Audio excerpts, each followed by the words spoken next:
ፈተናው ብዙ ነበር እና ከበዱ ታውቃለህ በጣም እያሰሙኝ የመጀመሪያው ምዕራፍ እስኪ እናስታውሰው እንዴት ወደ ሙዚቃው ገባ? የመጀመሪያው ፈተና ሙዚቃ መውደድ ግን ሙዚቀኛ ነኝ ብሎ አለመወሰን ቲቪ ላይም ምናምን ካየኝ በኋላ ሰው እያወቀኝ ከመጣ በኋላ ነው እና የስኩል ባስ ነገር ልጆች ታጭቀዋል በአጋጣሚ እንደዚህ ተገናኘንና ቀና እነሱም አዩኝና ወይ ሚኪ ቮልስ በአንተ ሙዚቃ ነው የተዋወቅነው በአንተ ሙዚቃ ነው የተጋባ ነው የሚሉኝ አሉ። አሁን ረዘም ስላለ ጊዜውም ከባሌ ጋር በአንተ ሙዚቃ ነበር መኋላ ማለት ረዝሞ ተፋተዋሉ። አሁን አንቺ ዩሮፕ ብትሄጂ ጠይም ነሽ። ስለዚህ ጠይም በዚህም በዛም ለብዙ ኢትዮጵያኖች የሚሰራ ነው እና ጠይም በጣም ትልቅ ሀሳብ ነው። ራሱ የሀገራችን መልክ ነው። ስለዚህ ብዙ ቀይ ነኝ ብለሽ አትመሳል።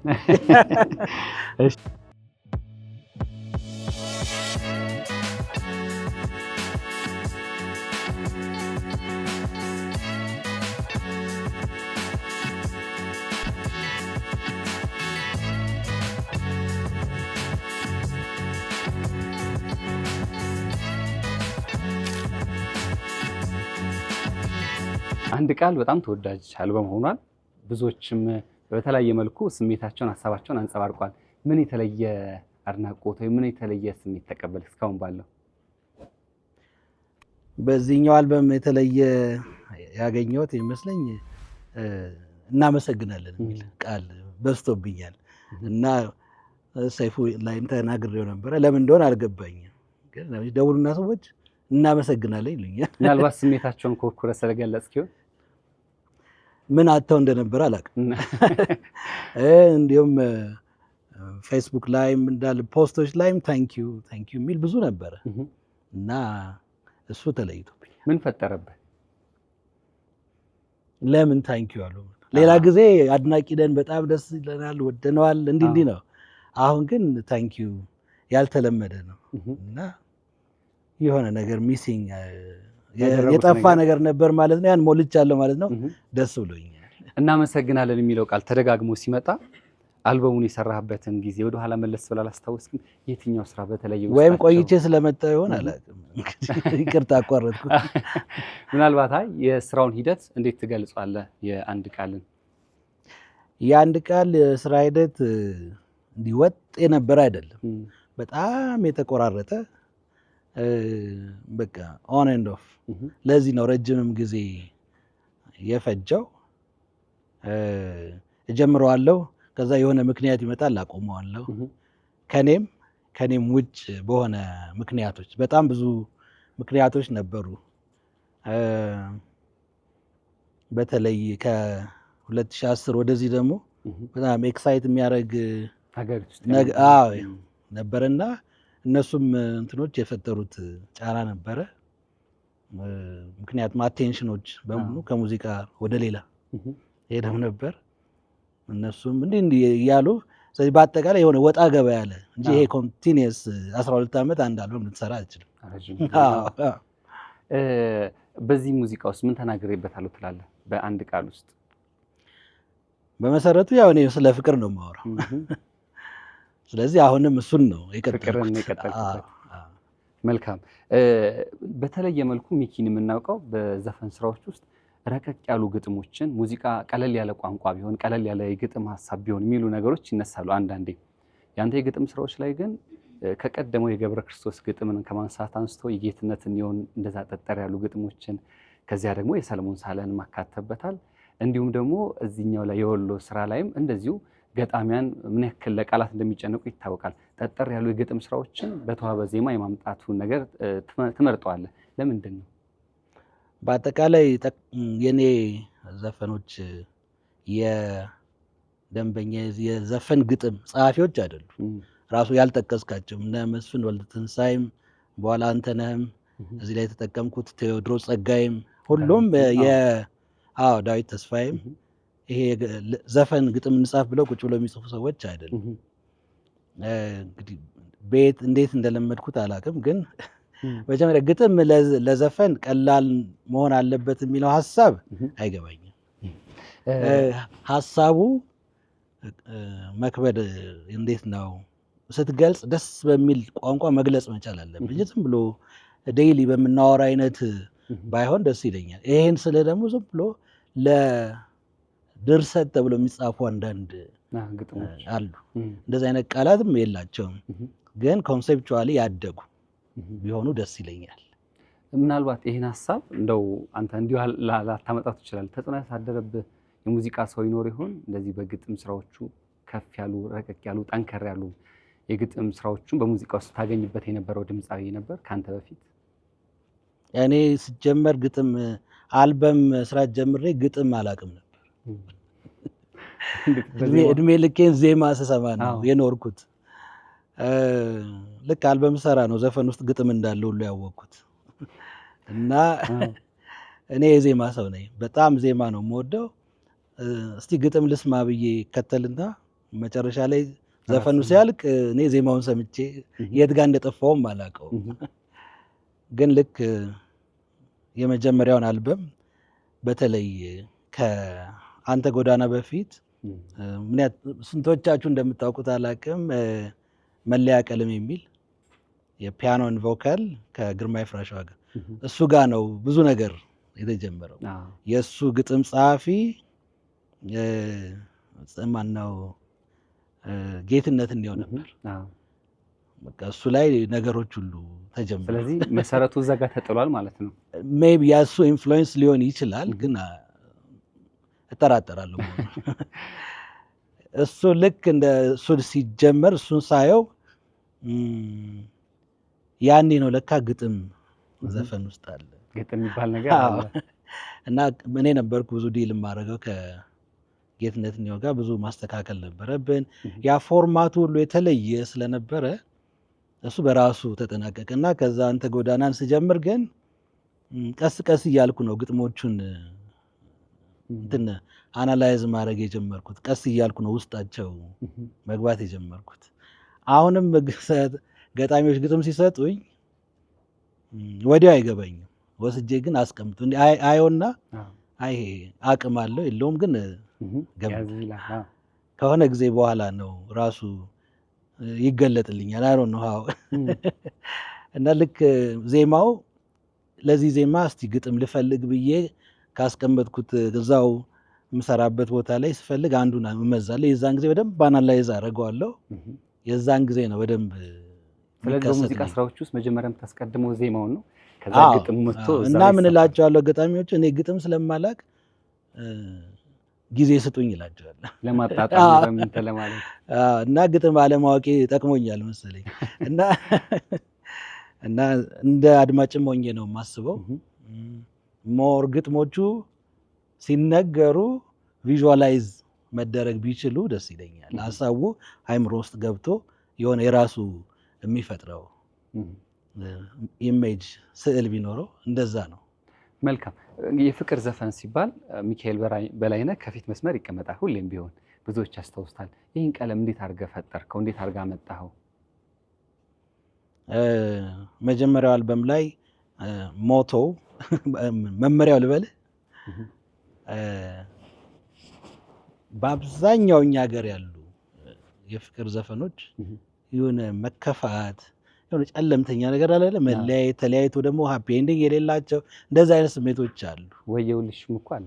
ስለዚህ ያንን መስበር፣ ከዛ ነው ያን ሞቶ ይዤ ነው የተነሳሁት። ስለዚህ ፈካ ያለ መለያየት እንኳን ቢሆን ምክንያታዊ ስቄ እሸኝሻለሁ። ለምሳሌ ውስጡ እንትን ነው መለያየት ነው፣ ግን በቃ ጀስት መለያየት የህይወት አንዱ ክፍል ስለሆነ ስቆ መለያየት። እዚህ ላይ እንደውም አንድ ሙዚቃ በጣም ይገርመኛል። ለካስ ለበጎ ነው የሚለው መበደሏን እንደዛ ማድረጓን በበጎነት ውስጥ የሚያይ አይነት ሰው ነው እና ስለሱ ሙዚቃ እስኪ ትንሽ ትለናለህ? አሁን ለካስ ለበጎ ነውና የስቄንሻ አንድ አይነት አንድ ጸሐፊ ነው፣ ኤርሚያስ ይባላል። በነገር ላይ ስቄን አሁን ለብዙ ድምፃውያን ሊሰጥ ፈልጎ አልወደዱለትም።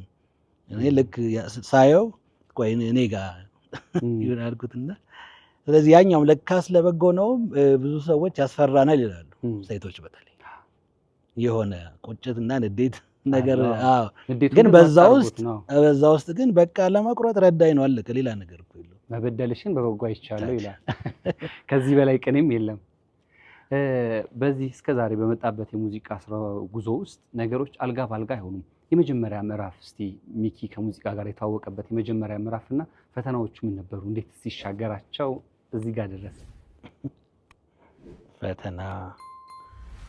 ፈተናው ብዙ ነበር እና ቆይ ግን ከበዱ ታውቃለህ በጣም እያሰሙኝ የመጀመሪያው ምዕራፍ እስኪ እናስታውሰው እንዴት ወደ ሙዚቃው ገባ የመጀመሪያው ፈተና ሙዚቃ መውደድ ግን ሙዚቀኛ ነኝ ብሎ አለመወሰን ያ የመጀመሪያው ሌላ የህይወት መንገድ ነበር እኔ ከሌላ ዓለም ነው የመጣሁት እና ስገፋ ብቻ የሙዚቃው ፍላጎት አንዴ በሙዚቃ አትነካ በአንድ ውስጥ ስራ ጀመርኩ እና የሙዚቃ ጣዕምና በውስጥ መደሰትን ከጀመርክ ከባድ ነው ማቆም በጣም ብዙ ጊዜ ለማቆም ሞክሬያለሁ አልቻልኩም መልሰው ይጠሩኛል በውስጡ ደግሞ ሞክሬ ነበረው ስነሳም ሙዚቀኛ ሆኛለሁ በቃ ሙዚቃን እኔ እንደ አንድ ሆቢ ያለ አይደለ እንደዛ ነው አላማው ለስነሳም በቃ ፓርት ታይም እኔ ገንዘብ ሁሉ ላገኝበት ሳይሆን በቃ ለራሴ ሳቲስፋክሽን ነው ሲከፍሉኝ ሁሉ ምን አርጌ ነው ይከፍሉኝ እል ነበርና ትልቁ እንዳልከው የመጀመሪያው ፈተና ወደ ሙዚቀኛ ነኝ ብሎ ራስን ማሳመኑ ጊዜ ፈጅቷል ከ10 ዓመት በላይ ልክ መለያ ቀለሜ ስሰራ ነው እሱ ምክንያት እንደ ካሪየር ይዞ ሄዳለሁ ወይስ አሁንም በቃ ዝም ብዬ እና ምናልባት ሲቹዌሽኖቹ ሌላው ስራ ሁሉ አልሳካ እያለ እሱ ከፍ እያለ ሌላው ጥሩ ነገር ሳገኝ በሱ ውጭ ብሄድ በሱ እና ሌላሽ በጣም ብዙ ኢንቨስት የማደርገው ሌላ ነገር ላይ ነው የሚሳካው ግን ሙዚቃው ነው እንደ ቀልድ እየሰራሁት ግን የሚሳካው ሙዚቃ ነው በቃ ይሄ ጥሪ ነው ማለት ነው ብዬ በቃ በዛው መንገድ ቀጠልኩ አንዳንዴ እንግዲህ እንደዚህ አይነት ስራዎች ሲመጡ ግን ሌሎች ፈተናዎች አልነበሩም ማለት አይደለም እነዛ ፈተናዎች ምን አነሳ ደስ ይለኛል የመጀመሪያውን በቃ ልክ ስወስን ይሄን ፒያኖን ቮካል ለመስራት ነው እኔ ቮካሊስት ነኝ ግርማ የፍራሸዋ ፒያኒስት ነው እና እሱን ለመስራት ስንወስን አንድ ትልቅ ፕሮጀክት ነበር እና የተቀረጽነው ፈረንሳይ ሀገር ነው በቃ ፈረንሳይ ሀገር ተቀረጽ ነው ሲባል ኦልሞስት 9 ወር እንዲህ ነው ፕራክቲስ ምንም ነገር አቁሜ ማለት ነው ገቢ የለኝም ያለኝን ነው የምበላው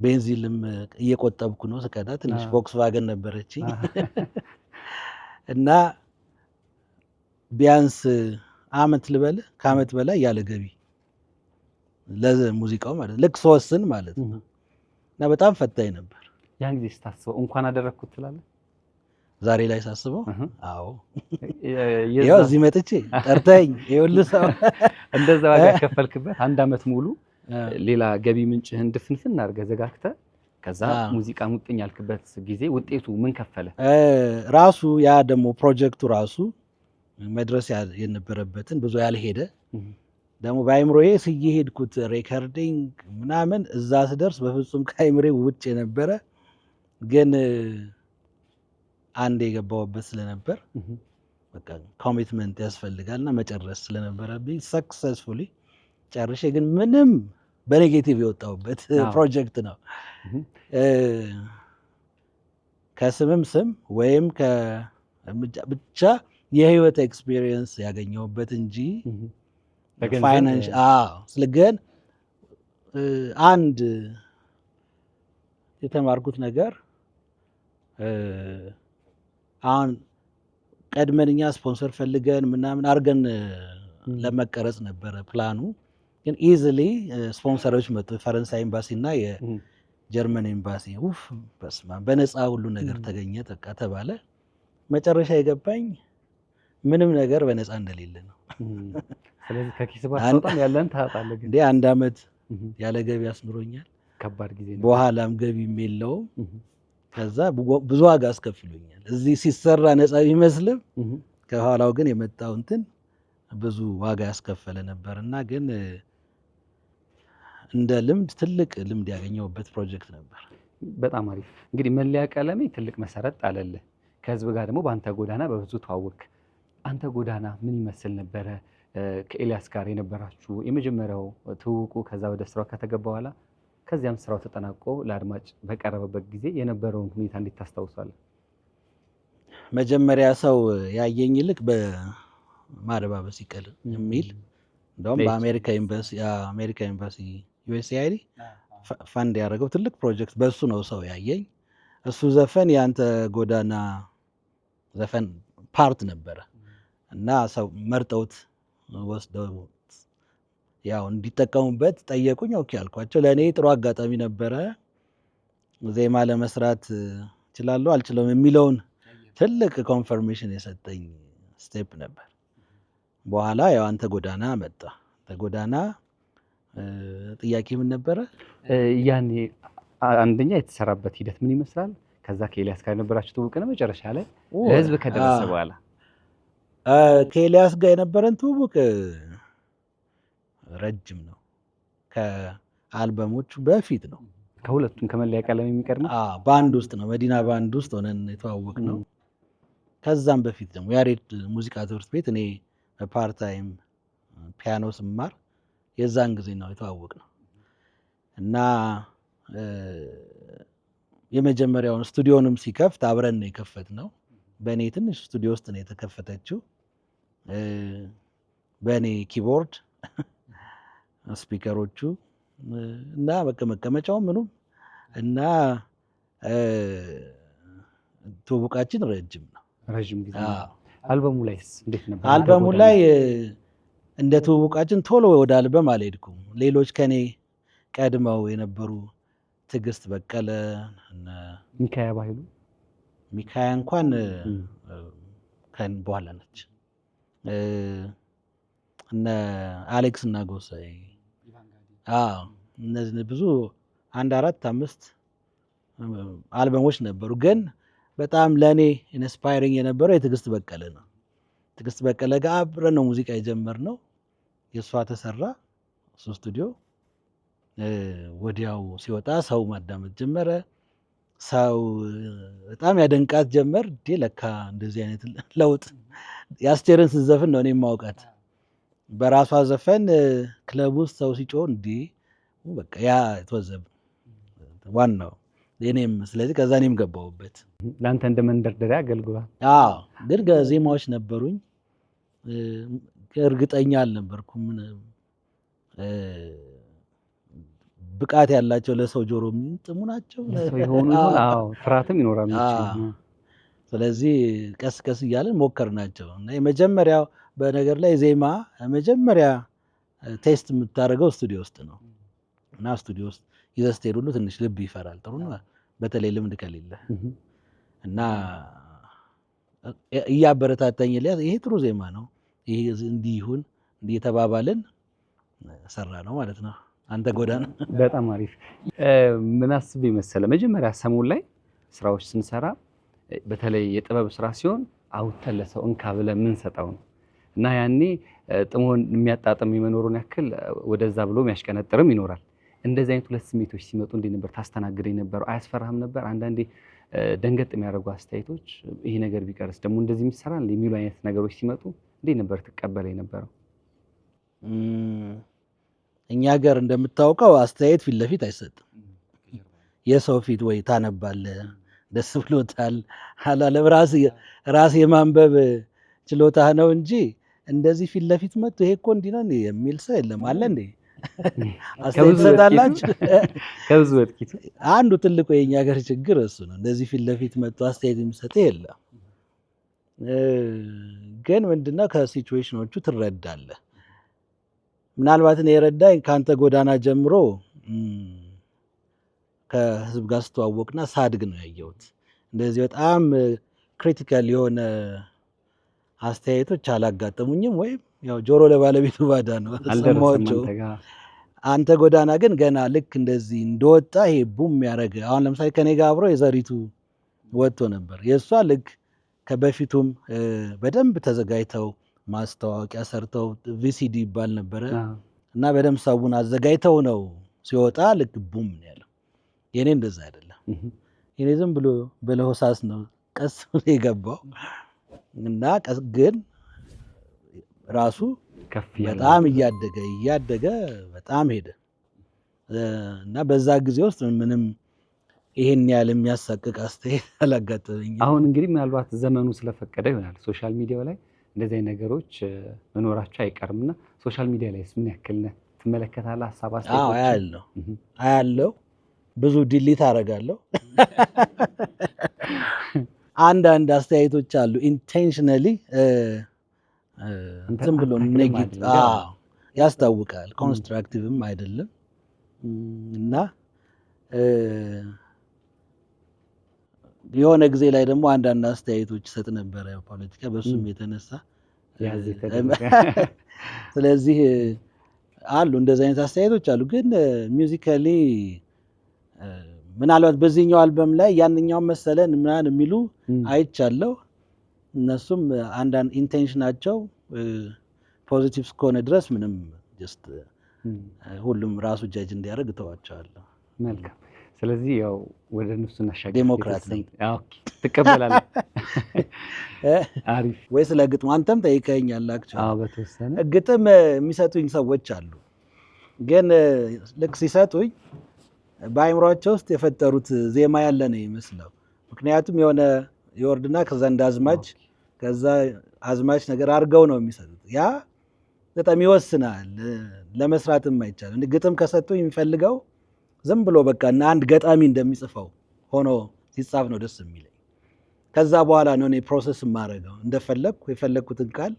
ብዙ ጊዜ እንደዋዛ የሚያልፏቸው ሀሳቦችና ቃላቶች አላቸው ገጣሚዎች። ግን ያንን አንዳንድ ጊዜ በደንብ አነሳቸውና ይስተካከላሉ፣ ግን መልሼ እሰጣቸዋለሁ። ኤክሴፕት ያው ማን ነው ገብረ ክርስቶስ ስለሌለ እሱን ራሴ ነኝ የወሰንኩት። አሁን የገብረ ክርስቶስ መጽሐፉን አግኝቼ ነው እና ገብረ ክርስቶስ ደስታን በጣም ነው የማውቀው። ስራውን አውቃለሁ፣ ትልቅ ሰው እንደሆነ አውቃለሁ። እና መጽሐፉን ሰው ሰጠኝ፣ ሳነብ ሰወድሽን አገኘሁት። በጣም ነው ኢምፕሬስ ያደረገኝ። አንድ ትልቅ ደስ ያለኝ ነገር ሬዲዮ ላይ በኋላ ሲያነበው ሰምቼ ነበር። እንኳን ቀድሜ አልሰማሁት አልኩኝ። ምክንያቱም እሱ ያነበበበት መንገድ እኔ የተረዳሁበት መንገድ ይለያያል፣ ከዜማው ጋር አይገናኝም። እሱ በጣም ኢነርጂ አለ፣ በጣም ጮክ ብሎ ነው ስወድሽ አይነት ነገር ነው እና እኔ እንደዛ ልል አልችልም። ግን አሁን እሱ ግጥም የመጨረሻው መስመር ነው የመጀመሪያ የሆነው እና በሙዚቃም ላይ እሱ ብዙ ነገር ዲስፕሮቭ ያደረገልኝ። እንደ ሌሎቹ ተደጋጋሚ አዝማች ምናምን የሚል አይነት ፎርማት እንኳን የለው። ግን ስቴጅ ላይ ስሰራው ከላይ እስከታች አብሮኝ፣ አንዳንድ ጊዜ እኔ ማይኩን ሁሉ አቆምና ለታዳሚው ነው የምሰጠው እና ይጨርሱታል። እና በጣም ነው የሚገርም። ብዙ ጊዜ ዘፈን ስንሰራ ቆይ ካች የሚያደርግ ወርድ ምናምን ይባላል እና በእንግሊዝኛው ሁክ ይባላል። ሁክ አለ ወይ እንደዚህ እና አዝማችና የምንለው መሰለኝ። ያ እንደዛ በጣም ስወድሽ የሚለው ቃል አለ። በእርግጥ የሰማይ መሬቱ የሚለው ትንሽ ደጋገማል። ከዛ ውጪ ዝም ብሎ ነገር ነው የሚወርደው። ግን ሰው ጋር በጣም ሪስፖንድ አድርጓል። ስለዚህ ግጥም ዋናው ምንድነው እንዳልኩት ታች ሰውን ሊነካው አይምሮ ስዕል ሊፈጥር እስከቻለ ድረስ በደንብ ኮኔክት ያደርጋል ከሰው ጋር ማለት በጥሩ ዜማ እና ሙዚቃ ደግሞ ሲታጀብ። ስለዚህ ግጥም ዋናው የነዚህ ገጣሚዎቹ ደስ የሚለኝ ወጥ ነገር ነው የሚጽፉት፣ አለቀ። ስለዚህ እድል ይሰጠኛል። አይ ፕሌይ አራውንድ ዜማው እንደፈለክ ማለት ኢቭን ቃሉን እንጂ ከዛ ውስጥ የምፈልገውን አሁን አንድ ቃል እባክሽ አንድ ቃል እስኪ ልጠይቅሽ ብላኝ መጨረሻ ላይ ያልነው እንደዛ አይደለም የተጻፈው። እዛ ጋር የነበረው እንደ ዳያሎግ እንዲመስል አይነት ነገር ሆኖ ክሬት ይደረጋል እና ሲጻፍ ግን ሌላ ነው። ሰለሞን ሳለን አሁን የሚያስታውሱ ሰዎች የግጥም አቀራረቡ የግጥም ስራውን ካስታወሱ አንድ ቃልን ሊያስታውሱ ይችላሉ ብዬ አስባለሁ። የእነ አለማየሁ እሸቴ ከች እንዳለ ይሰማኛል አለ። አዎ ያው እንደምታውቀው እኔ እናንተ እድሜ አይደለሁም፣ ሲኒየራችሁ ነኝ በጣም ያደግኩትም በእነሱ ነው። በአብዛኛው ደግሞ በእንግሊዘኛ ዘፈን ነው። ስጀምርም ዘፈን በእንግሊዘኛ ዘፈን ነው የጀመርኩት። ፕላስ የነ ጌታቸው ካሳ፣ የነ ግርማ በየነ፣ ሰይፉ ዮሐንስ የነሱንም እየሰራው ነው። ስለዚህ የነሱ ኢንፍሉዌንስ በደንብ አለ፣ ጆሮዬ ላይ በደንብ አሉ። እነሱ ደግሞ የዛን ጊዜ ያው the golden years of Ethiopian music አይደል? በፈረንጅ ሰባዎቹ ብዙ ሰው ኮንፊውዝ ያደርገዋል። ሰባዎቹ ሲባል የኛ ሰባዎቹ ይመስላል፣ አይደለም። የፈረንጅ ሰባዎቹ የኛ ስልሳዎቹ አካባቢ ማለት ነው። ከነ አለማየሁ እሸቴ ጋር እንደምትሰራ አስብ ነበረ። እነሱ አመልጠውናል። ግን ደግሞ ከነ ግርማ በየነ፣ ግርማ ነጋሽ ጋር የመስራት ሀሳብ ይኖርሃል ወይ? አላሰብኩበት። ዱዌት መስራት ፈልጋለሁ። የሰራሁትም ያዘጋጀሁትም ዜማ አለ፣ ግን ከሴቶች ጋር ነው ያሰብኩት። እንደው ሚስጥር ማውጣት እንችላለን? ከማን ጋር? ከነማን ጋር? እኔ እንጃ። እስኪ ጨረታ አውጣ። ከማን ጋር ልስራ? ጠቁሙኝ እናንተ። ከአስቴር ጋር የሚል ሀሳብ። ከአስቴር? እሺ። ከትልቅ ባንድ ጋር እንግዲህ ጀማሪ ሆኖ ከትልቅ ባንዶች ጋር የመስራት እድሉ ጠባብ ነው፣ ግን አንተ አግኝተህ ሰርተሃል። ያ እድል እንዴት ተገኘ ነው ሌላኛው ጥያቄ የነበረው። አዎ ያሬድ ሙዚቃ ትምህርት ቤት ነበር።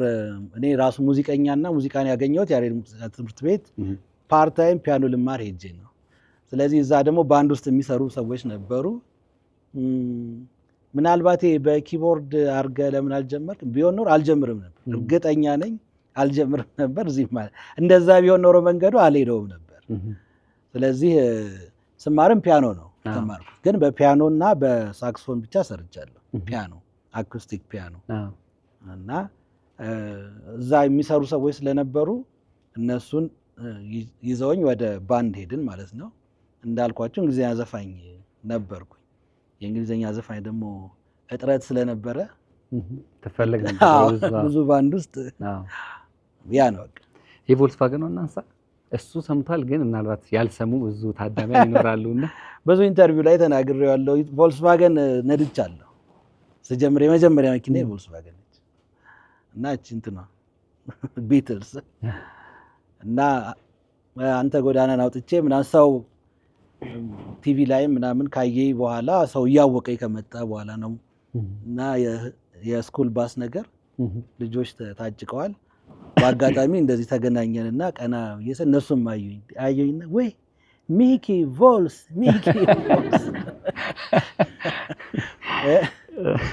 እና ግን እኔ ቮልስ እየነዳው ልቤ ሜርሴዲስ እንደምነዳ ነበር የሚያውቀው። ግን ስቀልድ እንዳይመስላችሁ ምንም ተሰምቶኝ አያውቅም። ከሷ በኋላ ሌላ መኪና እንደምነዳ እርግጠኛ ነበር። አፍቃሪ የሆነ ጋብዝ ብትባል የትኛው ሙዚቃ ትጋብዛለህ? ስወድሽ፣ ጠይም፣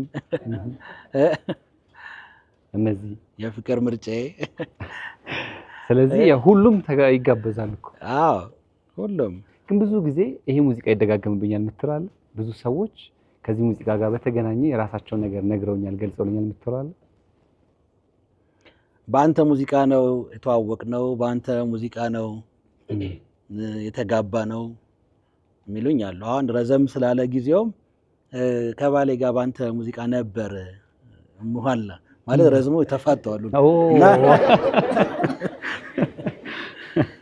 እና የፍቅር ምርጫዬ በጣም ብዙ ሰዎች ህይወት ላይ ኢምፓክት የነበረው ሙዚቃ ነው እላለሁ። ብዙ ሰዎች ተዋውቀውበታል፣ ተጋብተውበታል። ለሰርግም እኮ የሰርግ ሙዚቃም አለ። ሰርጋቸው ላይ መጀመሪያ ዳንሳቸውን ተጫውተውበታል። የሚገርማችሁ ግን እኔ እሱን ሰርቼ በአይምሮዬ ቆይ ለሰርግ አንድ ዘፈን መስራት አለብኝ ብዬ አስብ ነበር። ለካ ሳላውቀው ሰርቻለሁ። እና የገባኝ ነገር አንተ መስራት ነው። ሰው ራሱ አድማጭ ቦታውን ይሰጠዋል። እና ፕሌስመንቱ የኔ አይደለም፣ ከኔ መስጠት ብቻ ነው። ስለዚህ ለባለቤት እንደው የጋበዝከው ሙዚቃ የለም ካንተ ስራዎች ለሷ በተለየ ስሜት አቀንቅኘዋለሁ የምትለው?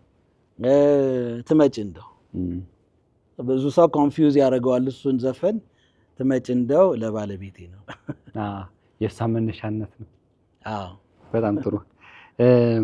የፍቅር ምርጫዬን በተመለከተ እናንሳ። ምን አደረገ? የፍቅር ምርጫ የእውነቱን ነው። ብዙ ጊዜ ገርማቸው ዘፈን ስንሰራ ግማሽ ግጥሙ ነው በግማሽ ግጥሙ ነው ሙሉውን የምንሰራው። ስለዚህ መጀመሪያ ተስተካከለ። ያው ታሪኩን ሰምቼዋለሁ እና በኋላ ግን ሙሉውን ነው እሱ የሰጠኝ። አክቹዋሊ ሁለተኛው ፓርት ላይ የዛኛውን ያህል ሚዛን አልነበረው። ትንሽ የመጣበትን ድረስ ወደ ታች ሊሄድ ስላልቻለ እንደገና ሪራይት መደረግ ነበረበት። ከዛ ይሄ ነገር ተባባልና ኤልያስ ግን እሱ ነው የጻፈው እንዳለ በዜማ ቢሆን ነበር ግጥም ማስታወስ ትንሽ በዜማ ልክፈትላቸውና ኤኒዌይስ ሁለተኛው ፓርት ላይ ራሱ ዜማው ሲደግ ኤልያስ ነው የጻፈው። ለዛ ነው ግራ የገባው እና በጣም አደገ፣ ሙሉ ሆነ። በጣም ጥሩ። እስካሁን የሰራቸው አልበሞች ከመለያ ቀለሜ ውጪ የሙዚቃ የሚያጣጥመውን ሰው ስሜት ተከትለን የሰራው እና ኤክስፐሪመንታል ተብሎ ሊያዝ የሚችለው መለያ ቀለሜ ነው እና ከዚህ በኋላ እንደዚህ አይነት ኤክስፐሪመንታል የሙከራዊ አይነት ስራዎችን የመስራት ሀሳብ አለ ወይ? ሰው የሚወደውን ብቻ ሳይሆን ራሴ የምወደውን ዋናው እሱ ዘፈን ሙዚቃ የሚሰራው ሰው ራሱ ካልወደደው ሰው ጋም ይህን ያህል ውጤትም አያመጣም። እንደኔ አንዱ የመለያ ቀለሜም ችግር ያ ነው። እኔ ስሰራው የሆነ አስተሳሰብ ውስጥ ነበርኩ፣ በቃ ሌላ አይነት ፍልስፍና ልበለው እና ለዛ ነው ሌላ አይነት ነገር ኤክስፐሪመንት ማድረግ እፈልጋለሁ ምናምን ብዬ ነው የሰራሁት። በኋላ መጨረሻ ላይም ውጤቱን ሳየው እኔ ያሰብኩትና ውጤቱም የተራራቁ ነበር። እኔ ያሰብኩት ፒያኖ ቮካል በአብዛኛው እንደ ትንሽ እንደውም እንደ ጃዝ አይነት ስሜት ቢኖረው ወይም ደግሞ ኢትዮጵያዊ ከለር ያለው ሆኖ ግን ፒያኖና ቮካል ግን መጨረሻ ላይ ሲያልቅ ያው ግርማም የክላሲካል ኢንፍሉዌንስ ስለሆነ ያለው ሞሮፍ የክላሲካል ስሜት ነው ይዘው እንትን ያለው እና እኔም እንዳድማጭ ብዙም ላዳምጠውም አልቻልኩም። ደስ ይለኛል፣ ጥሩ ነው፣ ግን ይሄን ያህል ሊይዘኝም አልቻለም። ስለዚህ ከዚህ በኋላ ኤክስፐሪመንታል አልሰራም። አንድና አንድ ብሰራም ኤክስፐሪመንታል ሳይሆን ወደ ጃዝ አይነት ፊሊንግ ሄዳለሁ በእርግጠኝነት። ሌላ የጠየቅከው ለምንድን ነው ሙዚቃው ጥሩ የሚሆነው ነው መስለኝ ያልከኝ። ያደገ ነው ሙዚቃውን ያልከው። ሙዚቃ በተለይ ለአሬንጀሮች ምን ያህል ነፃነት ትሰጣለህ? ለአሬንጀሮች በጣም ነው ነፃነት የምሰጠው። ምንድን ነው አንደኛ አሬንጀሮች ጥሩ ዜማ ሲያገኙ ጥሩ አሬንጅመንት ነው የሚሰሩት። ጉራዬን እየነፋ አይደለም፣ ጥሩ ዜማ ነው የምሰጣቸው ለማለት ሳይሆን ዜማዎቹ ማረፊያቸው ኮርድ አካሄዳቸው ላይ ጥሩ ሲሆንላቸው እነሱም እንደ ልባቸው ነው የሚለቀቁት። ግን እንደ ልባቸውን ቢሆኑ ደግሞ ገደብ አለው። ዋናው ነገር ምንድን ነው? ራስን ማወቅ ነው። እኔ የምፈልገውን በትክክል አውቄ ነው የሚሄደው። ስለዚህ በዛ ውስጥ ነው የሚጫወቱት አውቃለሁ። ስለዚህ ካነሰብኝም ትንሽ እዚህ ጋር ብናሳድገው ከበዛም ብንቀንሰው እንባባላለን። ያ ነው። ግን ጥሩ ሙዚቃ እወዳለሁ። መልካም። ስለ ዜማ አነሳ። የዜማ ሰው ሆነ ዜማን ከዘሩባቤል ወሰድክ። እሱ እንደ ከለር ነው ያው እንጂ የዛን ጊዜ አሁን ለምሳሌ አሁን ውስጠ ወይራ የሆነው ዘፈን ያኔም ነበር፣ እሱን ማድረግ እችል ነበር። ግን በቃ ይሄኛው ያኛውን ተሰማው ደስ ስላለኝ በቃ ተጠቀምኩበት። ምንም ሌላ ነገር የለው። አሁንም ካገኘው ያላችሁ ካላችሁ እባካችሁ እቀበላለሁ። በጣም ጥሩ። ምን ያስደስታል? ከሙዚቃ ውጭ ራስን ምን ጋር ታገኛለህ? ብዙ ጊዜ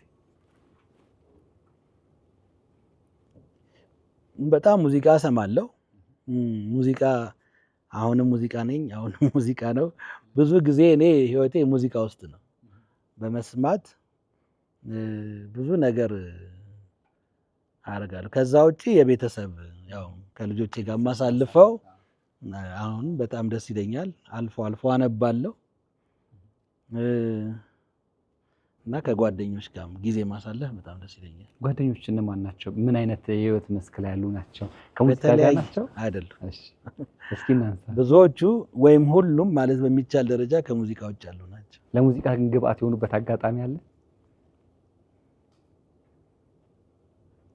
ኢንስፓይሬሽን?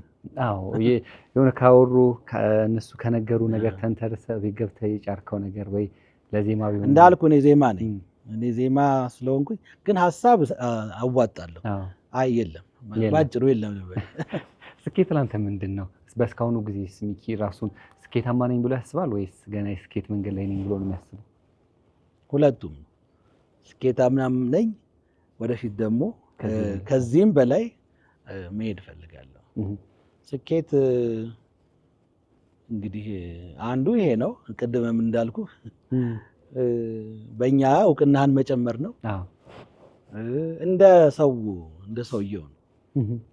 ኤጁኬሽን ላይ ያለ ከሆነ ወይ ትልቅ እስከ ፒኤችዲ መሄድ ነው። በተለያየ አይነት እንትን ነው።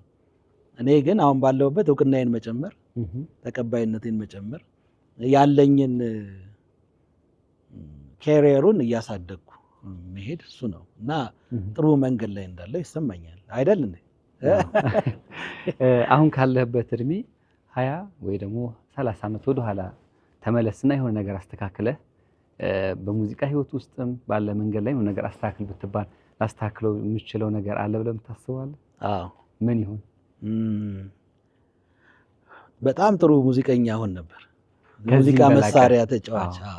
ኤርሊየር ከሙዚቃ እና ከሙዚቀኞች ጋር ተገናኝቼ ቢሆን ኖሮ ያለምንም ኮንፊውዥን ያለምንም ጥርጣሬ ጥሩ አንዱን የሙዚቃ ለምሳሌ ፒያኖውን እሞክራለሁ። እሱንም ሌላም እና ኮምፖዚሽን ውስጥ የምገባ ይመስለኝ ነበር ብዬ አስባለሁ። ወጣትነትን ወደኋላ ስታስታውስ እዚህ ጋር ላሉ ወጣቶች በአንተ እድሜ ያኔ የወጣትነት ዘመን ላይ ሆነ በሙዚቃ ይሄን ነገር ሳታደርጉ ወይም ደግሞ እቺ መስመር በደምብ ሳታሰምሩ እንዳታልፉ የምትላቸው ነገር አለ? በሙዚቃ ነው በህይወት? በህይወትም በሙዚቃ አንድ ላይ እናድርገው።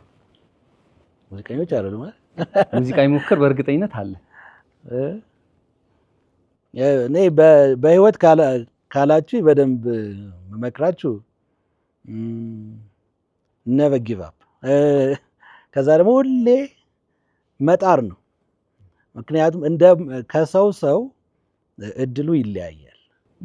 ደስትኒ ማለት ነው። አንዳንዱ በጣም በፈተና ውስጥ በተለያየ መንገድ ውስጥ አልፎ ነው ሰክሰስን የሚያየው። አንዳንዱ ደግሞ ገና በቃ ሲጀምረው ቀላል ሆኖ ይሄዳል። ግን እንዳልኩ ምንም ነገር በነፃ የለም። አንድ ቦታ ላይ ይከፍላታል እና የተፈተነው ባይጠላው ጥሩ ነው እና አንዱን ባንዱ እያለ መሞከር እና እኔ ህይወቴን ከድሮም አላርፍም። አንዱን ሞክራለሁ እንዳልኩ።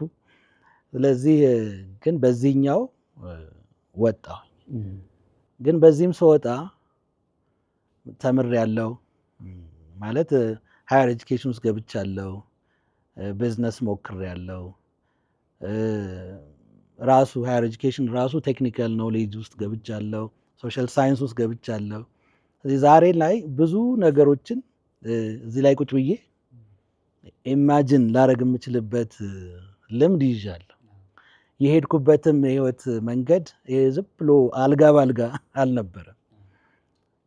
ዛሬ ላይ ሆኜ ሳስበው ለበጎ ነው እላለሁ። ለካስ ለበጎ ነው። ስለዚህ እንደዛ አይነት እንትን ውስጥ ያላችሁ ሰዎች ካላችሁ ምንም ተስፋ እንዳትቆርጡ። ዛሬም ሞክሩ፣ ነገም ሞክሩ፣ ከነገ ወዲያም አንዱ መስመር የእናንተ ነው። በእርግጠኝነት ተስፋ የሚቆርጥ ብቻ ነው ወደኋላ የሚቀረው። መልካም ሚኪ፣ ትልቁ ጠንካራ ጎን የምትለው ምንድን ነው? እና ደግሞ ሁሌ ባስተካከለው አልሆነልኝ እያለ ያስቸግረኛል የምትለው ደካማ ጎን የትኛው ነው? ጠንካራ ጎኔ ትዕግስት እና እርጋታ ነው። በጣም ነገሮችን በትዕግስት እንዳልኳችሁ ከልምድም ማንኛውም ነገር እንደሚያልፍ አይቻለሁ። ምንም ነገር ቢሆን ትዕግስትን የመሰለ ታላቅ ነገር የለም። ምናልባት ደግሞ ያሰብኩትን ያህል አለመሆን አንዳንድ ጊዜ ስንፍና ልበለው ወይም ይሄ ምንድነው ፕሮክራስቲኔሽን ማስተላለፍ ለነገ እሱ አንዳንዴ አለ። ማሳደር ነገር ማሳደር እሱ ባይኖር ደስ ይለኝ ነበረ። ግን ዋናው ጥሩ ጎኔ ብዬ ራሴን ሳስበው ትዕግስት ነው። መልካም። ወደ ስራዎች ደግሞ ላምጣ። ከስራዎች በጣም ፈትኖኛል ብለህ የምታስበው የትኛው ነው? አንዳንዴ አረ ይሄ ነገር ቢቀር ብለህ መጨረሻ ላይ ከሰራኸው በኋላ ከምትጠብቀው በላይ ተቀባይነት ያገኘህበትና የፈተነ ስራ?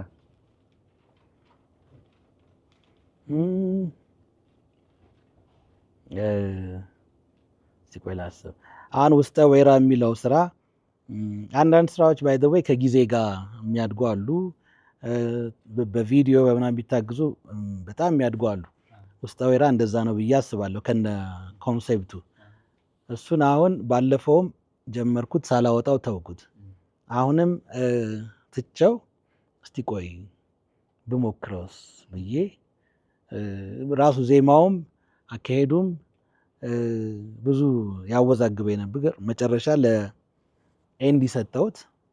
በጣም ጥሩ አድርጎ ሰራው እና ምናልባት እሱ ነው ከፈተነ እንዴ አሁንም ሊቀር ነበር።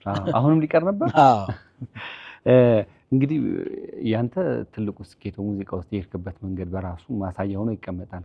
ከዛ ጎን ለጎን ደግሞ ከስራ ያሉ ወጣቶችን በማብቃት ወይ መንገድ በማሳየት ረገድ ምን ያክል ሚኪ ሞክሯል?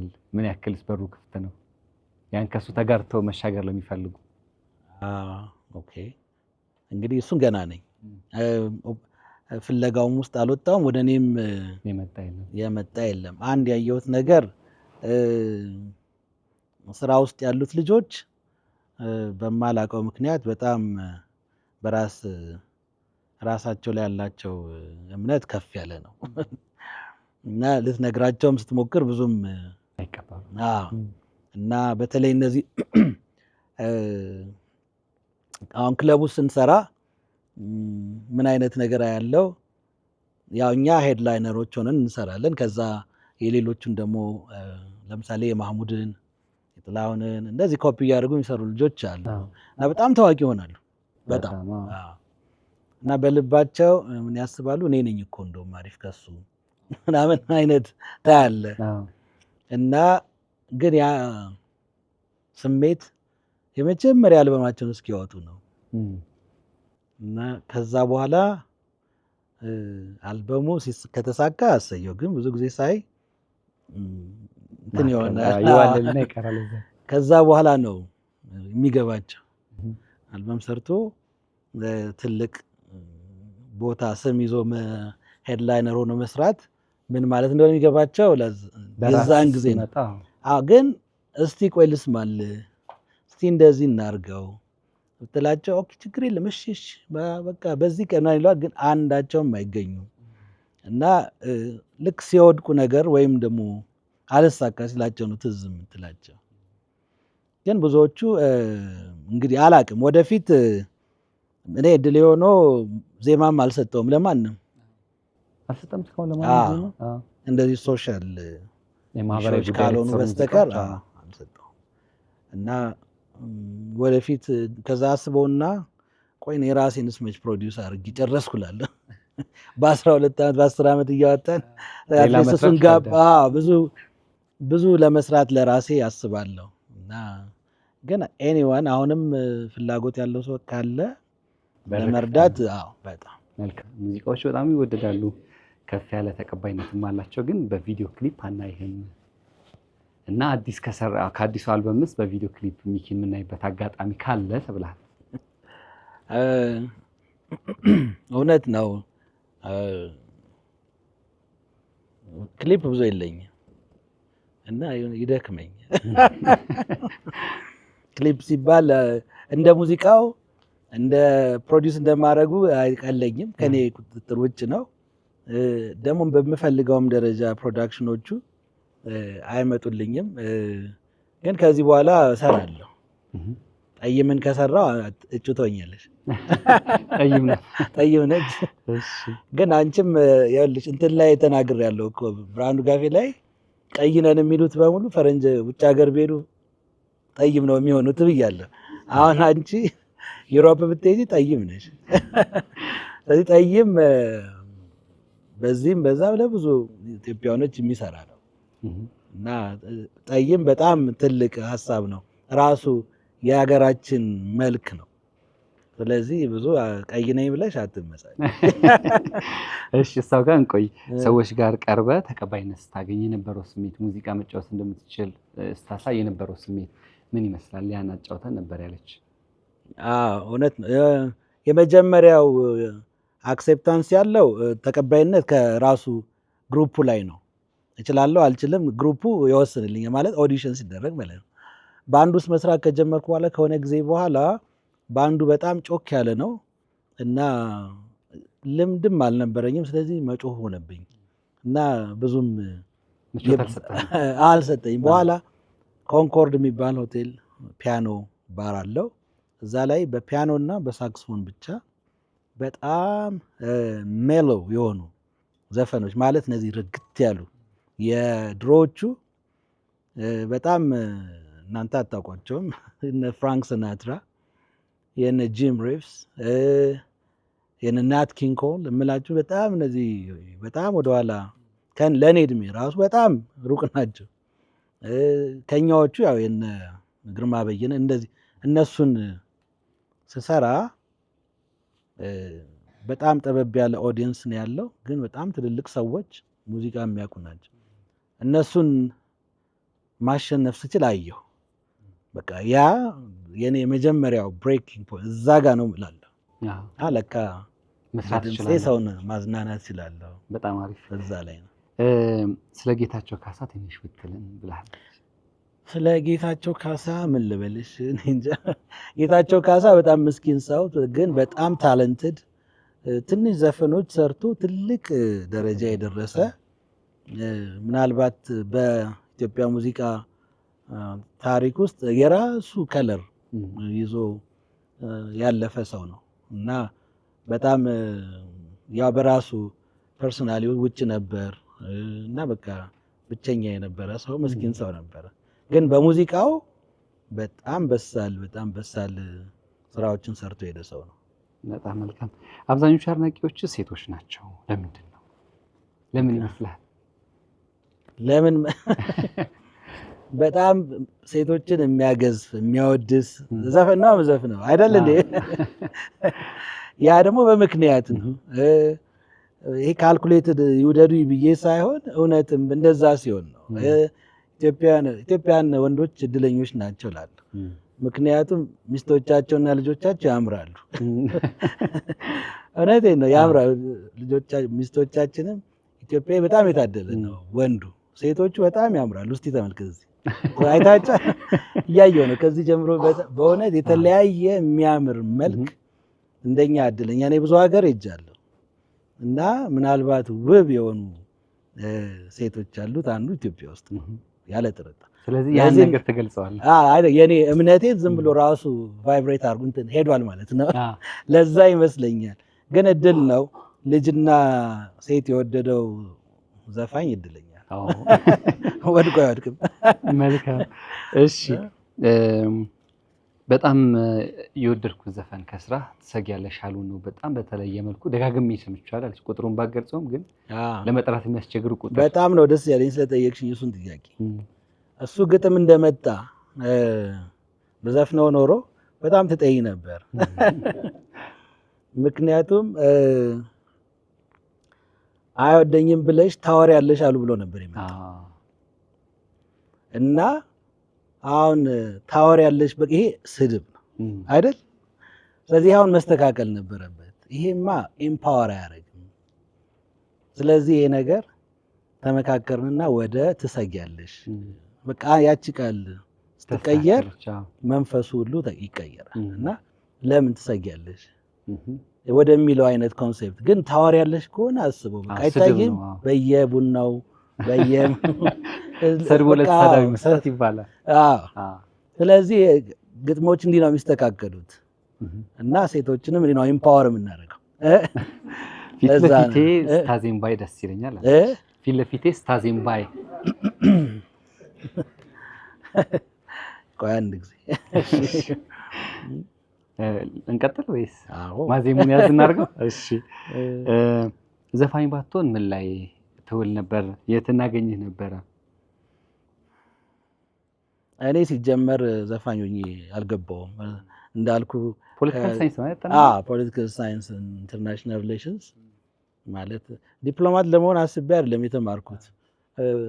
ዋይድ ያደርጋል አስተሳሰብ ስላሉ ዓለም አቀፋዊ ነው። አንድ የማውቀው ነገር ተቀጣሪ አልሆንም ነበር። እሱን አውቃለሁ። ራስ ቢዝነስ በተቻለኝ ፍጥማን ነው በተቻለኝ ሁኔታ ከተቀጣሪነት መውጣት ነበረ ህልሜ። ምናልባት አንዱንም ይሄንን እንትን ከስሜቴ ጋር አድርጌ የሄድኩበትን ምክንያት ሊሆን ይችላል። ግን በራሴ ስራ የምሰራ ሰው ሆኜ የምኖር ይመስለኛል። በጣም ጥሩ።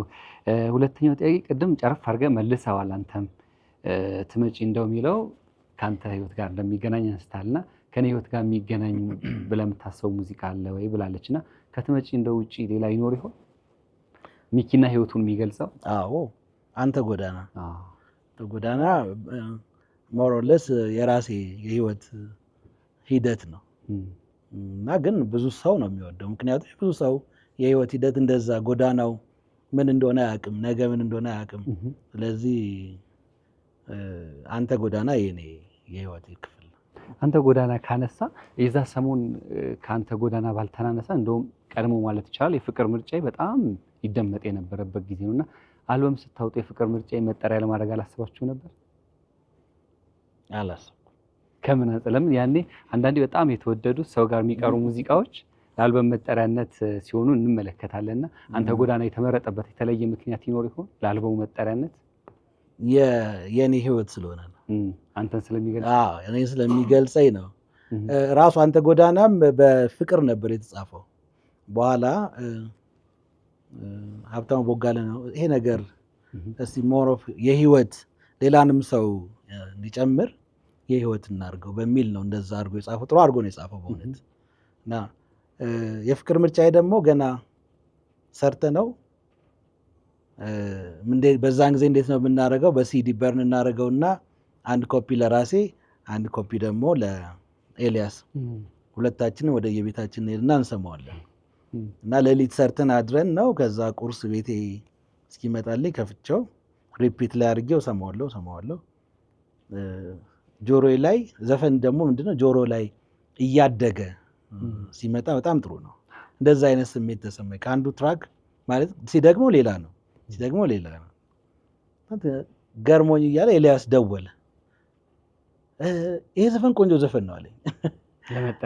እኔም ወድጄዋለሁ በጣም። አይ በጣም ገርሞኛል፣ ጥሩ ዘፈን ነው። አዎ በቃ ተግባባን። ስለዚህ በሁለታችሁ ስምነት መጠሪያ ሆነ። መጠሪያ አለ ነው የፍቅር ምርጫዬ ነው የምልህ። ሶሪ አንተ ጎዳና ነው ያልኩት፣ ተሳስቻለሁ። የፍቅር ምርጫዬ ነው እንደዛ እና ገና ከመጀመሪያው የፍቅር ምርጫዬ ጥሩ ዘፈን እና ትልቅ ዘፈን እንደሆነ ገብቶናል፣ አውቀናል። ለዛም ነው ክሊፕ ያደረግነው እና የበለጠ ደግሞ ሰው ሰማው አየው። ግን ጥሩ ዘፈን ሆነ ማለት መጠሪያ ይሆናል ማለት አይደለም። ታይትል ሲሆን የራሱ ካራክተር፣ አሁን ለምሳሌ ናፍቆትና ፍቅር እንደ አልበም መጠሪያ ሆነ እንጂ ናፍቆትና ፍቅር የሚል ዘፈን የለም። ለምንድነው? እዛ ላይ ያሉት ኮንቴንቱ እንዳለ ናፍቆትና ፍቅር ነው። ስለዚህ ያ ነው። እንደውም ምን አስታወስከኝ፣ ደራሲ ህይወት ምሻው አንድ መጽሐፍ በቅርቡ አሳትማለችና ከሚኪ ኮርጄ ነው ያለችው ቃል በቃል የእሷ ለእርቃን ሩብ ጉዳይ የሚል መጽሐፍ ነው ያሳተመችውና እዛ መጽሐፍ ውስጥ በርዕሱ የተጻፈ የትኛውም አጫጭር ቦለድ ስብስብ ነው፣ ግን የትኛው አጭር ታሪክ የለም። እና ይሄ ነገር ከየት መጣ ተብላ ስትጠየቅ የሚኪ ስራዎች ተጽዕኖ አድርገውብኛል። ለምን እዚህ ውስጥ ያሉ ሰዎች በሙሉ ገመናቸው ለማውጣት ከጫፍ የደረሱ ሰዎች ናቸው፣ በጠቅላላ ገጸ ባህሪያቱና የእነሱን ጥቅል ሀሳብ ነው በዚህ መንገድ ያወጣሁት አለችና አንተን ኮረጀች። አንተስ ከማን ወሰድከው አይነት ሀሳብ? እንዳልኩ በጣም ብዙ አልበም ነው የሰማሁት ያየሁት እና ታይትል እየመረጥን ነበረ። ከዘፈኑ ባይሆን የሚል ላይ ደረስን። ከዛ የዛን ጊዜ ብዙ አሲስት ያደረገኝ የነበረው ዳዊት ተስፋዬ ነበረ። ዳዊት ተስፋዬ ይህንን ሀሳብ ይዞ መጣ። ወዲያው አክሴፕት አደረግኩት። ግን ብዙ ጊዜ አልበሞች ወይ በራስ በተለይ የመጀመሪያ አልበም ሰልፍ ታይትል ይባላሉ። ምንም ከዘፈኑ ሳይሆን ለምሳሌ በዚህ አሁን ዘሪቱ ብላን የገባች እኛ ሀገር ምናልባት አሁን ማን አለ ልዑል ሲሳይ ልዑልም ልዑል ብሎ ነው የገባው። እንደዛ ማለ ግን እሱንም አልተከተልኩም። በእርግጥ እንደዚህ አይነት ደግሞ ኮንሴፕትን ይዞ የሚሄዱ አሉ። ስለዚህ ከተለያየ ሀሳቦች ተነስተን ነው ጥቅል ሀሳቡ የተሰጠው። በጣም ጥሩ። እንግዲህ በህይወት ውስጥ ብዙ ውጣ ውረዶች ይኖራሉ። ሚኪ አንዳንዴ የመሰበር ስሜት ሲሰማው፣ ነገሮች ከአቅሙ በላይ እንደሆኑበት አይነት ስሜት ሲሰማው ምንድን ነው የሚያደርገው? እንዳልኩ ነው መረጋጋት መቻል። መረጋጋትን የሚችል ሰው እድለኛ ሰው ነው። እኔ ነገርን በእርጋታ ማየት ከጊዜም በተፈጥሮ በዛ ላይ ደግሞ በእምነትም እኔ የኦርቶዶክስ ክርስቲያን ተከታይ ነኝ። ጥሩ አማኝ ነኝ።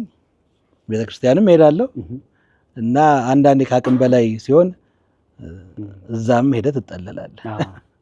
ስለዚህ መዝሙርም አሁን በጣም ነው ሙዚቃ የምሰማው፣ ግን አንዳንድ ጊዜ ያስጠላኛል። ስለዚህ ልክ ሙዚቃ የማውቀውን ያህል መዝሙርም አውቃለሁ። በጣም መዝሙሮች እሰማለሁ። ከራስ ስራዎች ውጪ አንድ ሙዚቃ ለረጅም ጊዜ ሰምቻለሁ፣ ደጋግሜ አድምጫለሁ የምትለው የትኛው ሙዚቃ ነው? በተለይ የራስን ስራዎች ከሰራ በኋላ ባለው ጊዜ ውስጥ። በፊት ያው ለመዝፈንም ለመድረክም ለመያዝ ሌሎች ማድመጥ ግድ ይላል፣ ግን ከስራ በኋላ አንድ ሙዚቃ ሁሌ መስማት አትችልም። ሙዚቃ አድማጭ ከሆንክ ጠዋት የሰማኸው ምሳ ሰዓት ላይ ያስጠላል፣ ማታ ላይ የሰማኸው ጠዋት ላይ ያስጠላል። እና የተለያዩ ሙዚቃዎች ነው የምሰማው። አሁን ባለሁበት እኔ ጃዝ ነው የምሰማው፣ አብዛኛው ጃዝ ሙዚቃ ነው የምሰማው። ግን ከሀገራችን ኤክስፔሪየንሴን ልንገር። ከሀገራችን ሙዚቃ በቅርብ ጊዜ የብዙአየሁ ደምሴ የሙሉቀንን እንደሱ ደጋግሜ የሰማው ዘፈን የለም። ስነዳም በተለይ ስነዳ መስማት ደስ ይለኛል። ከዛ ደግሞ የኤፍሬም ታምሩ ሬኔሳንስ እሱም በጣም ደጋግሜ ሰምቼዋለሁ። ከዛ ውጪ ረጅም ዓመት በቃ የሰማኋቸው ዘፈኖች አሉ። አሁንም የዛሬ 30 ዓመትም ዛሬም የምሰማቸው ዘፈኖች አሉ። ለምሳሌ በቅርቡ ያረፈው ኩዊንሲ ጆንስን ታውቁታላችሁ? ስሙን ሰምታችሁ ታውቃላችሁ?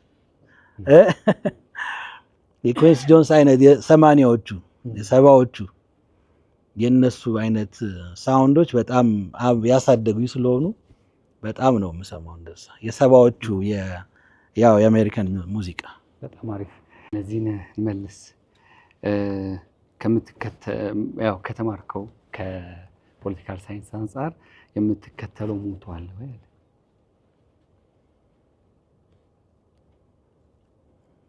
ባጭሩ ይሄን ያልካሰብኩ የለም ማለት ነው። ቢኖር ወደ ይመለስ። እሺ 90ዎቹና ከዚያ በፊት የነበሩትን እንዴት ታያለህ? ለስኬት ያበቃ ትልቁ ሚስጥርስ ምንድነው ላንተ የሚል ጥያቄም ተነስቷል። እሺ ለስኬት ያበቃ ምንድነው? እንግዲህ የሚመስለኝ ብዙ ሙዚቃዎች ሰምቻለሁ እኔ እና በሙዚቃ ህይወት ውስጥ ሙዚቃ መስራት አንድ ነገር ነው፣ ሙዚቃ መስማት ደግሞ ሌላ ነው። ውጭ ሀገር የሚገርማቸው ሊስኒንግ የሚባል ኮርስ ሁሉ አለ፣ ሚውዚክ ሊስኒንግ። እና ሙዚቃን ሰምቶ መረዳት ራሱ አንድ እውቀት ነው። እና በሙዚቃ የሚደሰት ሰው እድለኛ ሰው ነው። ሙዚቃ ሰምቶ ብዙ የማይደሰት ሰው ካለ በእውነት በህይወት ውስጥ አንድ ነገር እንደጎደለበት ማወቅ አለበት። ሙዚቃ በጣም ትልቅ ነገር ነው፣ ሰፊ ነው፣ ቫራይቲውም የተለያየ ነው። ስለዚህ ጆሮዬ ክፍት ነበር። በዛ የተነሳ ደግሞ በተፈጥሮዬ አይ ቲንክ ለራስ ይባላል ፐርፌክሽኒስት ነኝ መሰለኝ።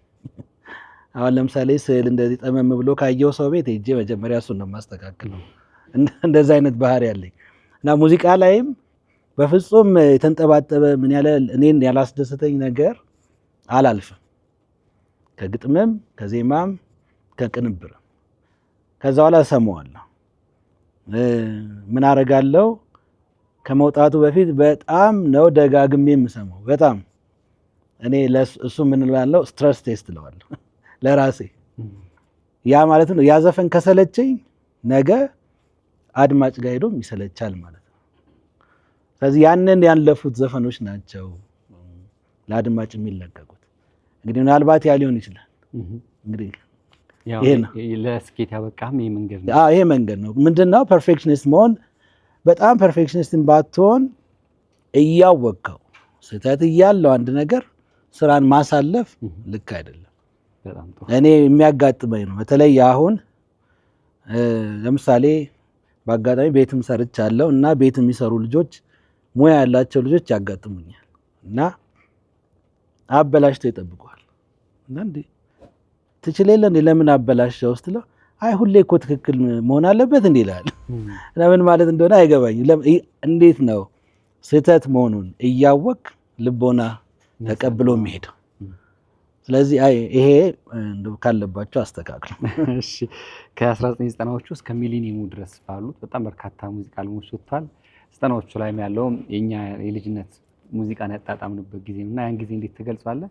በእነዚህ ጊዜዎች ውስጥ ከወጡ አልበሞች ደግሞ 3 ጥቀስ። ከባዱ ጥያቄ አሁን የተጠየቁት እሱ ነው። እስቲ ዝርዝር ከነገርከኝ የከሌ ካልከኝ እመርጥልሃለሁ። አሁን ያን ያስታውሼ እነማን ነበሩ ወይ ከነገራችሁኝ ኤልያስ መልካ ከሰራቸው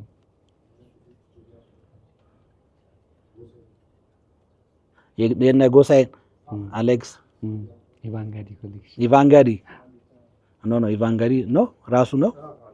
እሺ እሺ ሌላ ቴክ 5ም ኤልያስ ነው አይደል? አይደለም ቴክ 5 ኤልያስ አይደለም። ከባድና ዝርዝር የሚፈልግ የጥናት የሚፈልግ ጥያቄ ነው። ግን የዘጠናዎቹን አንተ ነው የጠየቅህ? የዘጠናዎቹና ያሁን እስከ ሚሊኒየሙ ከወጡ 3 አልበሞች የሚል ነው እሱ ጥያቄ። እሱ ከባድ ላይ ያሉት ጥያቄዎች ያነሳው የዘጠናዎቹ እንግዲህ ምን ሆነ የኢትዮጵያ ሙዚቃ መሀከል ላይ 10 ዓመት ሮሃ ነበር የያዘው። የሮሃ ሳውንድ ነበረ። ከዛ የሮሃ ሳውንድ አለቀ። ከዛ በኋላ በሀገራችን ውስጥ ለውጥ ነገር መጣና ኪቦርድ ቴክኖሎጂም ተቀየረ። እነዚህ ዋን ማን ባንዶች በጣም በዙ። ሙዚቃዎቹም ወደዛ ሄዱ እና የሚሰሩት የነበሩት ሙዚቃዎች በአብዛኛው እንደዛ አይነቶች ለምሳሌ ትዝ ይላችሁ ነው የአበበ ተካ ሰው ጥሩ በጣም ብዙ ሰው የሰማው ግን መቼም ሶሪ ሚውዚካሊ ብዙ ዝቅ ያሉ ነበር። ግን ያ ማለት በግጥም በዜማ በድምፅ የተጎዱ ነበር ማለት አይደለም። እንደውም ጥሩ ሊሆኑ ይችላሉ። በኋላ ግን መጣና ልክ የዚህ የኮምፒውተር ሙዚቃ አሬንጅመንቱን ምንድን ነበር ያኔ ድሮ የሚያደርጉት በኪቦርድ ይሞላና ያ ሳውንድ ድራሙም ቤዝ እና በኪቦርድ ነበር የሚሞላው። ያ ወደ ቤት መጣ፣ ወደ ሶፍትዌር መጣ። ወደ ሶፍትዌር ሲመጣ አብረውም እንደ አንዳንድ መሳሪያዎች ስለመጡ ሳውንዶቹ የተሻሉ ሆኑ። ልክ ኤልያስ ሲመጣ ማለት ነው። ኤልያስ ዳግማዊ። ከዛ በፊት በእርግጥ እና በጋዝ ከውጭ ሆነው በጣም ብዙ የሚልኳቸው ዘፈኖች ነበሩ። አሁን መልስ አገኘሁልህ። የቴዎድሮስ ታደሰ ዝምታ በቃ ኦል ታይም ፌቨራይት አልበሜ ነው እና ያንን ደግሞ የሰራው አበጋዝ ነው። በጣም ይሄው 20 ስንት ዓመቱ ነው። በፍጹም እስካሁን እያበበ የመጣ ስራ ነው። ሌላ ደግሞ ኢንስትሩሜንታልም ልበል እግረ መንገድ ነው ከምወዳቸው ኢንስትሩሜንታሎች አሁንም አበጋዝ የሰራቸው የቴዎድሮስ ምትኩ ምን ነበር የሚለው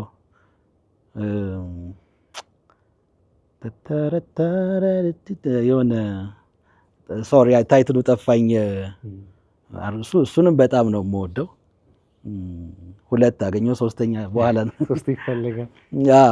ስለዚህ ያ ዘመን መጣ ማለት እነ አበጋዝ ከዛ ሆኖ የሚልኳቸው ነበር በጣም ትልልቅ ሳውንድ ይዘው ይመጡ በዚህ ዘመን። እዚህ ሀገር ግን ሆኖ አዳዲስ ድምፃውያኖች ይሄ 90ዎቹ የሚባሉበት ምክንያት ምንድነው ይመስለኛል? አዳዲስ ምንም ታይቶ የማይታወቁ ድምፃውያን በቃ እያደጉ ትልልቅ ስታሮች ተፈጠሩ። እነ ታምራት፣ ጥበቡ፣ ብስራት፣ ዘሪቱ፣ እኔ እነ ጎሳዬ እንደዚህ እና ያንን ሪቮሉሽን ያመጣው ቴክኖሎጂውም ጭምር ነው። ግን ተገጣጠመ። ኤልያስም መጣ፣ እነ ዳግማዊ መጡ። ያ ትልቅ ጊዜ ነበር። ስለዚህ ከዛን ጊዜ ጀምሮ ሶፍትዌሩም እያደገ መጣ። ትልልቅ ቴክኖሎጂውም ማደገና ብዙ ረዳን። በትንሽ ስፔስ ውስጥ ግን ትልልቅ ድምጾች ይወጡ ጀመር። ስለዚህ ዋናው አሁን በአብዛኛው በጣም ድምጽ ያደገበት ማለት ሙዚቃዊ ስራዎቹ በጣም ያደጉ በጣም ጥሩ ጥሩ ሙዚቀኞች ያሉበት ጊዜ ነው አሁን። ምናልባት በኢትዮጵያ ታሪክ እንዳሁኑ ሙዚቃ በትክክል መጫወት የሚችሉ መሳሪያውን ማለት ነው ኢቨን አሬንጅመንቱም ላይ በጣም ኤክስፕሬሲቭ የሆኑ አሬንጅመንቶችን መግለጽ የሚችሉ ልጆች ያሉበት ዘመን ያለ ኖሮ የሚያውቅ አይመስለኝም። ያው ቴክኖሎጂውም አግዟቸዋል ብዙ መልኩ። ግን የመጀመሪያው ስቱዲዮ እዚህ ጋር ነው። እዚህ ነው የማያልቀው። አይምሮ ውስጥ ነው። በጣም ጥሩ። ከአራቱ አልበሞች በጣም ፈትኖኛል የምትለው የትኛው ነው?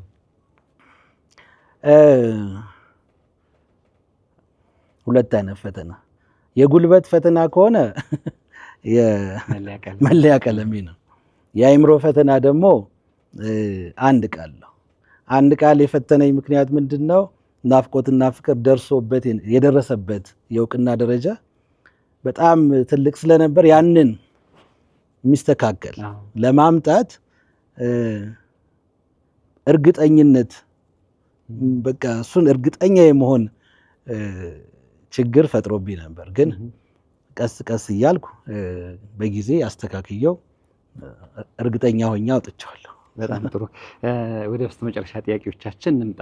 በኢትዮጵያ ሙዚቃ ውስጥ ምን ተቀይሮ ማየትን ትመኛለህ ወይም ትፈልጋለህ? አሁን እንግዲህ አዳዲስ ነገሮች የመጡ ነው። አንተም የራስን አልበም በራስህ ዩቲዩብ ቻናል አማካኝነት ነው እንዲወጣ ያደረግከው። በርካታ ድምፃውያንም ይሄ መንገድ እየተከተሉ ይገኛሉና እንደዚህ አይነት ቴክኖሎጂ የወለዳቸው ነገሮች ከሙዚቃው ጋር ሲቆራኙ እየፈጠረ ያለው ነገር አለና ይሄ በራሱ አንደኛው ለውጥ ነው ልንል እንችላለን። ከዛ ውጭ ግን ለተቀይሮ ማየት እፈልጋለሁ የምትለው ነገር ምንድን ነው? ጥሩ ጥያቄ።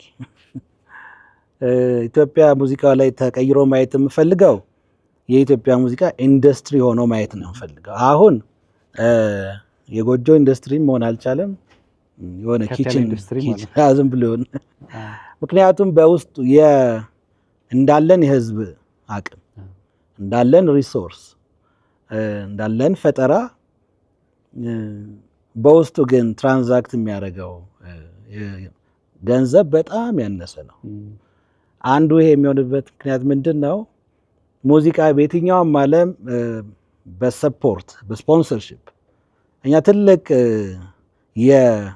የማስታወቂያ አንዱ መንገድ ነው። ስለዚህ የተለያዩ የማስታወቂያ ስራዎችን ልንሰራ የምንችል አቅም ያለን ሆነን ሳለን ከቀን ወደ ቀን ግን ወደኛ ፍሎው ሊያደርግ የሚችለው ገንዘብ እየተቋረጠ በተለያዩ ምክንያቶች በጣም ተቸግረናል። እንዲሁም ቢዝነሶቹ ራሳቸው ኮንፊደንስ እያጡ እኛን ሰፖርት ለማድረግ ችግር ተፈጥሯል። በዚህ የተነሳ አሁን ለምሳሌ ትልልቅ ሾዎችን ብትዘረጋም ያለ ስፖንሰርሺፕ አይሆንም። በዚህ ደግሞ በሌላው ጎኑት ስታንዳርዶችም እየተሰሩ እየመጡ ነው። ያንን ሚት ማድረግ አለብህ። አሁን ለምሳሌ ሰሞኑን አይታችኋል የሮፍናን ኮንሰርት እንዴት ያማረ በጣም የነበረው ሰው ብዛት የዳዊት ጽጌ ከዛም በፊት የኔም አነስ ቢልም የአልበም ሪሊዝ ፓርቲው የሆነ ስታንዳርድ ሴት እየተደረገ ነው ይመጣው። ስለዚህ አሁን ቀድመን ላለ ነው ምናልባት ሊሻል ይችላል። ግን ከኛ በኋላ ለሚመጡ የማየው ፈተና ምንድነው? ያንን የሚተካና ያንን እነሱ ላይ ኢንቨስት የሚያደርግ ኃይል እንዳይጠፋ ነው የምሰጋው። የዩቲዩብም ቻናል ወደ ራስ ነው የሚመጣው ገንዘቡ። ራስ ጋር ሲመጣ ደግሞ ራስ ወይ መልሰህ ኢንቨስት ማድረግ አለብህ። እሱም ደግሞ አንዴ አይደለም የሚመጣው፣ ቀስ እያለ ነው የሚመጣው።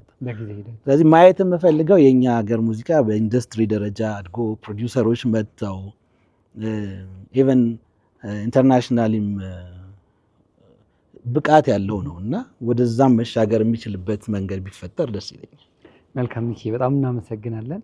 እዚህ ድረስ ጥሪያችን አክብረ ስለመጣ እናመሰግናለን። በስተመጨረሻ ግን እዚህ መድረክ ላይ ተገኝቼ ሳልናገር አላልፍ የምትለው መልእክትም ሀሳብም ካለ ብታጋራን ደስ ይለናል። ብዙዎች ወጣቶች ነን፣ ያንተን ሀሳብም እንፈልጋለን ካለፍክበት መንገድ አንጻር። ሊድ አድርገኝ እስኪ ምን ልናገር? መልእክት ካልዘፈንክ የመሰሉ ነገር እንዳለ ነው። አስፈራችሁኛ። መዝፈኛ ድምፄን ጨረስኩት። አፈርኩ መሰለኝ። እሺ፣ ያው ብዙ የህይወት ፈተናዎች ይኖራሉ።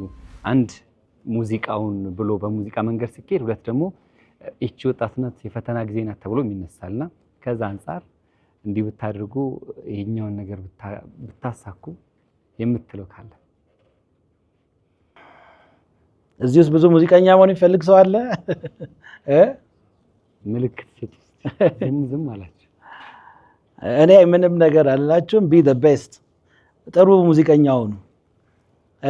ሙዚቃ ደግሞ ከስሜት ባሻገር ነው። አንድ የሚፈልገው ነገር አለ፣ እሱም ተፈጥሮ የሰጠ ጸጋ ያስፈልጋል። ሙዚቀኛ ለመሆን አንዳንድ ጊዜ በጣም ብዙ ሰው ሲታገለ ያለው እና የተፈጥሮ ምንድነው አብሮ ከሚውዚካል እኔ አንድ ወደኋላ ልሄድና መጀመሪያ ፒያኖ ልማር ሙዚቃ ትምህርት ቤት ሲሄድ እንዴ ጆሮ አለው ይላሉ። ጆሮ የሌለው ሰው አለ እንዴ? አይደለም ሚውዚካል ነህ አሉኝ። እኔ ራሱ ቃሉን የሰማሁት ያኔ ነው። ለካ አንዱ ሰው ከሌላው ሰው የተለየ ሙዚቃን የመቀበል ጆሮ ተፈጥሮ አለ እና ያ እንዳላችሁ አረጋግጡ። ያ ከሌላችሁ ጊዜያችሁን አታጥፉ። ምክንያቱም ሙዚቃ መጥፎ ነው እና ያታልላል።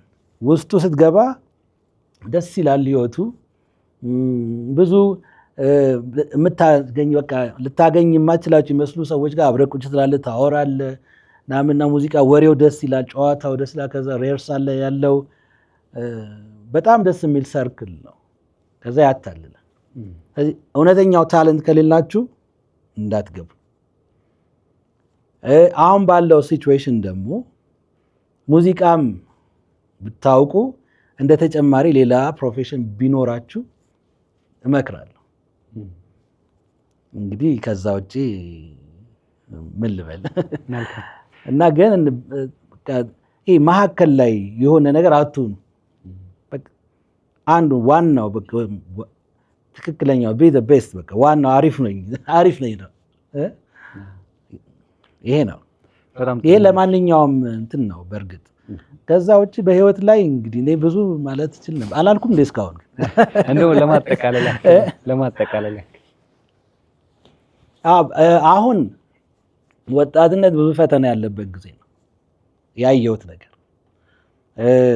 በተለይ ሶሻል ሚዲያው እያንዳንዱ ሰው አክተር መሆን የሚፈልግበት፣ እያንዳንዱ ሰው መታየት እና ድሮ አንድ ሰው ቲቪ ላይ ሲታይ የሆነ ትልቅ ሰው ይመስላል ዝም ብሎ ውሸታም ቢሆን። አሁን ደግሞ ያየሁት ሶሻል ሚዲያ ላይም የሆነ ዝም ብለው ምንም ፐርሰናሊቲ ምንም አይነት ክሬዴንሻል የሌላቸው ሰዎች ይወጡና ትልቅ ሰው ይሆናሉ እና እሱን ብዙ ሰው ሲከተለውና ይገርመኛል። እና ልክ ትልቅ ነገር እንደሚያወራ ሰው ብዙ ያየዋል። እና ሶሻል ሚዲያ ላይ የምታዩትን ፊልተር አድርጉ። በእውነት ጊዜያችሁንም ማታጥፉ።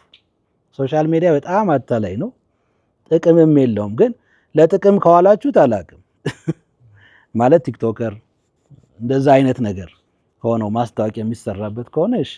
አለበለዚያ ግን ጊዜን የመሰለ በጣም ወሳኝ ነገር በሰው ልጅ ህይወት ውስጥ የለም።